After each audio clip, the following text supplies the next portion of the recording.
नमस्कार दोस्तों, स्वागत है आपका हमारे YouTube channel UGC net aspirant में। और आज हम जो टॉपिक डिस्कस करने वाले हैं जो कि इम्पोर्टेंट टॉपिक है, जहां से बार बार क्वेश्चन यूजीसी नेट के पेपर 1 में बनते हैं। तो कौन सी थ्योरी, एक थ्योरी है जिसको हम देखेंगे, जिसको कौन सी थ्योरी बोलते हैं, ट्रायल एंड एरर थ्योरी या ट्रायल एंड एरर मेथड। इस थ्योरी को थ्योरी ऑफ कनेक्शनिज्म के अंदर रखा गया है। क्यों रखा गया है उसको हम आगे देखेंगे, बट जनरली ये देखना एक थ्योरी है, ट्रायल एंड एरर थ्योरी या मेथड, जो किनके द्वारा दिया गया था, एडवर्ड ली थॉर्नडाइक यानी E.L. थॉर्नडाइक शॉर्ट फॉर्म में याद करते हैं। तो डायरेक्ट ये भी क्वेश्चन आ जाते हैं कि ट्रायल एंड एरर मेथड किनके द्वारा दिया गया है। उसके बाद क्या है, यहाँ पे जो लर्निंग है ना, उसको एसोसिएट किया गया बिटवीन स्टिमुलाई एंड रिस्पॉन्स।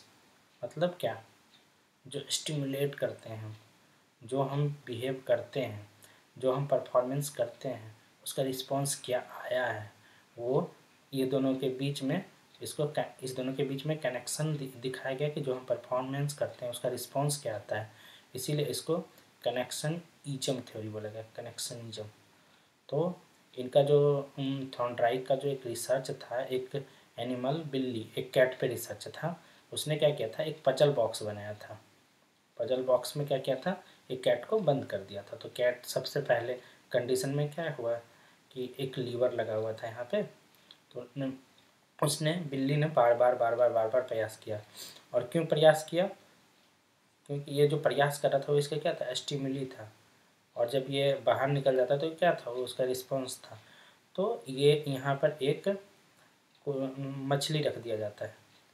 तो क्या होता है ना, ये उस मछली को पाने के लिए एक पजल बॉक्स में रख दिया जाता है। तो बार बार प्रयास करता है। तो बार बार प्रयास करना, तो बार बार क्या कर रहा है, ट्राई कर रहा है, फिर गलतियाँ हो रही, फिर ट्राई कर रहा है, फिर गलतियाँ हो रही। एक पॉइंट पे क्या होता है ना, वो सक्सेसफुली इस पजल बॉक्स, इस पिंजरे से बाहर आ जाता है और वो मछली खा लेता है।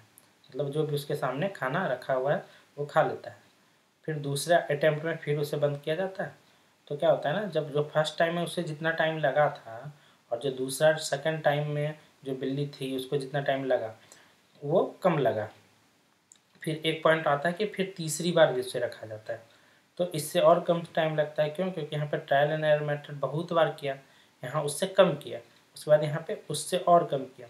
बट लास्टली क्या देखते हैं ना, लास्टली में जब बार बार ट्रायल एंड एरर करके वो सीख चुका होता है, बार बार ट्राई करता है, एरर आता है, फिर बार बार वो ट्राई करता है, फिर एरर आता है। तो बिल्ली क्या होती है यहाँ पे लास्ट टाइम में, क्या होती है ना, बहुत ही कम टाइम में 1 से 2 अटैम्प्ट में निकल जाती है और उसको पता चल जाता है कि इनको इससे बाहर क्यों निकलना है।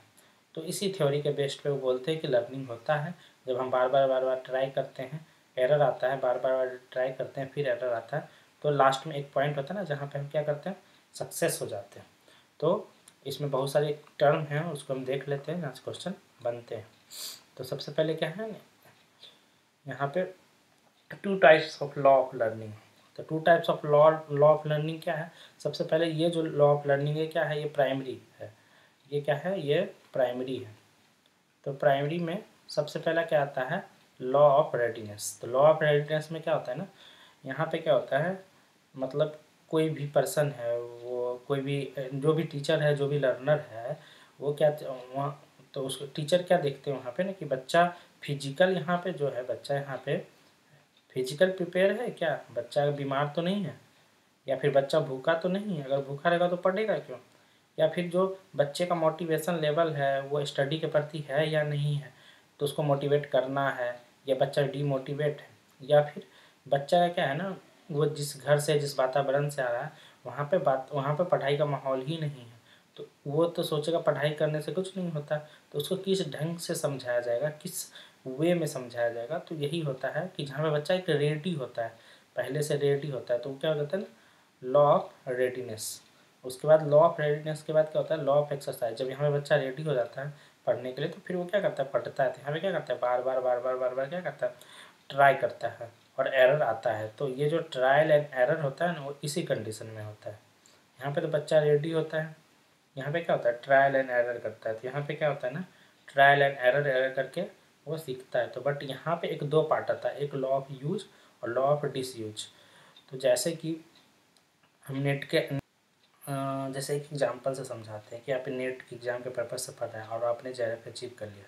फिर उसके बाद आप क्या करेंगे, पीएचडी में एडमिशन लेंगे। तो पीएचडी में जब आप एडमिशन लेंगे तो आपका जो पेपर 2 है वो आप हमेशा आपसे कनेक्टेड रहेगा, क्योंकि आपको आगे जाके क्या करना है, प्रोफेसर बनना है, असिस्टेंट प्रोफेसर बनना है, गेस्ट लेक्चरर बनना है। तो आपको पेपर 2 से कनेक्शन रहेगा, क्योंकि बार बार आप यूज कर रहे हैं, रिसर्च के दौरान भी उसको बार बार पढ़ रहे हैं। बट आपका अब पेपर 2 क्या हो जाएगा, उसको डिसयूज कर दीजिएगा। पेपर वन को क्या कर दीजिएगा, डिसयूज कर दीजिएगा। तो यहाँ पे क्या हो जाएगा ना, इसको धीरे धीरे भूल जाइएगा। तो जब भी कोई जेआरएफ कैंडिडेट होगा, अगर वो कहीं पे नहीं पढ़ा रहा हो, किसी भी प्लेटफॉर्म पे नहीं पढ़ा रहा हो, वो सिर्फ पढ़ रहा है और अपना पीएचडी कंप्लीट कर रहा है या कहीं पे पढ़ा रहा है, तो क्या होगा ना, कुछ 2 साल 3 साल के बाद वो उसका जो पेपर 1 है ना, उसमें जो आने वाले क्वेश्चन एक समय में जहाँ पे वो बेहतरीन परफॉर्म कर रहा था, उसको धीरे धीरे वो क्या करेगा, भूल जाएगा।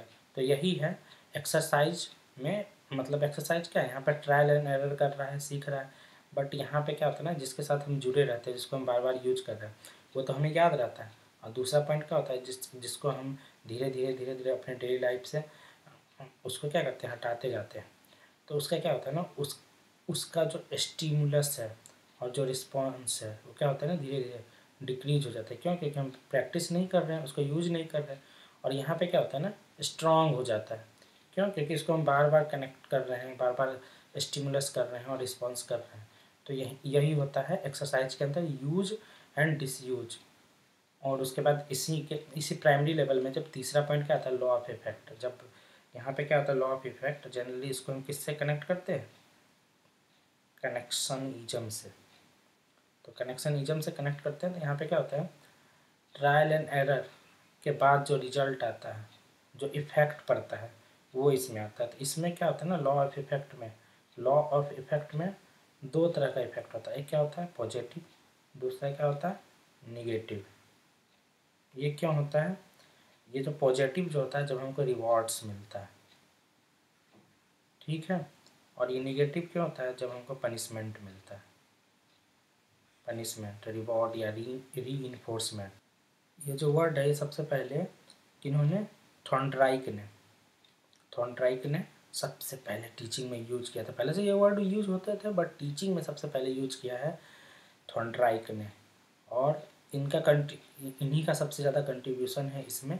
बाद में आने वाले थ्योरी जो आने वाली नेक्स्ट क्लास है, उसमें जो हम थ्योरी डिस्कस करेंगे, स्कीमर की थ्योरी, वो क्या करते हैं ना, वो ये जो री इन्फोर्समेंट है, जो रिवार्ड है, जो पनिशमेंट है, उसको क्या करते हैं, डेवलप करते हैं। लेकिन सबसे पहले इसको कौन यूज करता है, थॉर्नडाइक।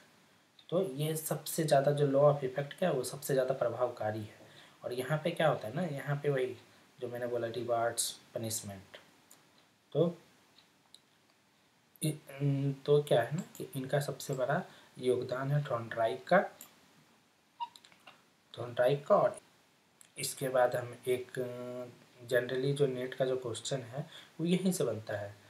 बट कुछ पॉइंट और हैं जो कि हम देख लेते हैं, इतना इम्पोर्टेंट्स है नहीं, बट देख लेना ज़रूरी है, क्योंकि अभी नेट में कहीं कहीं से क्वेश्चन बन रहे हैं और कुछ पैटर्न सेट जो दिया गया है उसको फॉलो भी नहीं किया जा रहा है। तो एक बार क्या करना है ना, यहाँ से क्वेश्चन बनते तो नहीं है, बट ये क्या करना है ना, सेकेंडरी या सब ऑर्डिनेट लॉ ऑफ लर्निंग जो है, इसमें क्या होता है, हमको एक बार देख लेना है कि law of primacy, recency, law of stimulus, law of response, law of set attitude, law of analogy and assimilation, law of associate shifting, law of partial activity, ये सब एक बार हमको देख लेना है। अगर क्वेश्चन आएगा मैच द फॉलोइंग में, ये पूछ देता है कि प्राइमरी में कौन सा है, सेकेंडरी में कौन सा है, इनमें से कौन सा प्राइमरी में नहीं है, इनमें से कौन सा सेकेंडरी में नहीं है, या इनमें से कौन सा सेकेंडरी में, या मैच द फॉलोइंग में पूछ देता है। तो अगर आपने इस स्लाइड को देखा है, इसको सही से पढ़ रखा है ना, तो आप ये क्वेश्चन कर पाएंगे जनरली। तो थॉर्नडाइक का क्या था, पजल बॉक्स से स्टार्ट हुआ था, ट्रायल एंड एरर मेथड था, ट्रायल एंड एरर मेथड के बाद कनेक्शन था, इनके थ्योरी को थ्योरी ऑफ कनेक्शनिज्म भी बोलते हैं। और 3 स्टेज से होकर गुजरता है, लॉ ऑफ रेडीनेस, जहाँ पे बच्चा तैयार होता है, बाय फिजिकल, बाय मेंटल और बाय सोशल। उसके बाद लॉ ऑफ प्रैक्टिस, जहाँ पे वो बार बार ट्राई करता है, फिर बार बार फेल होता है, बार बार ट्राई करता है, बार बार फेल होता है, फिर एक पॉइंट आता है जहाँ पे वो सीख जाता है।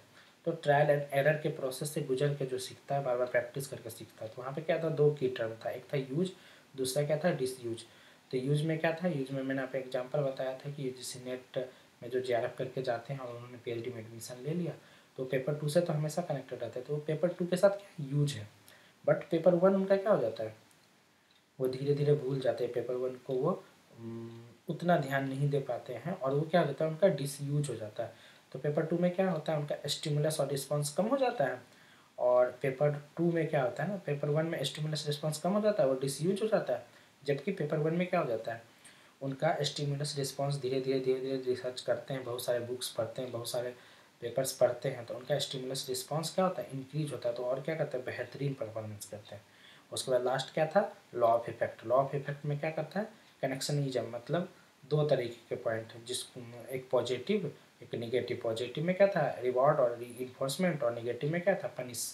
तो पहले ये सब वर्ड एजुकेशन में यूज नहीं होते थे, बट किनके द्वारा सर्वप्रथम यूज किया गया, थॉर्नडाइक के द्वारा यूज किया गया।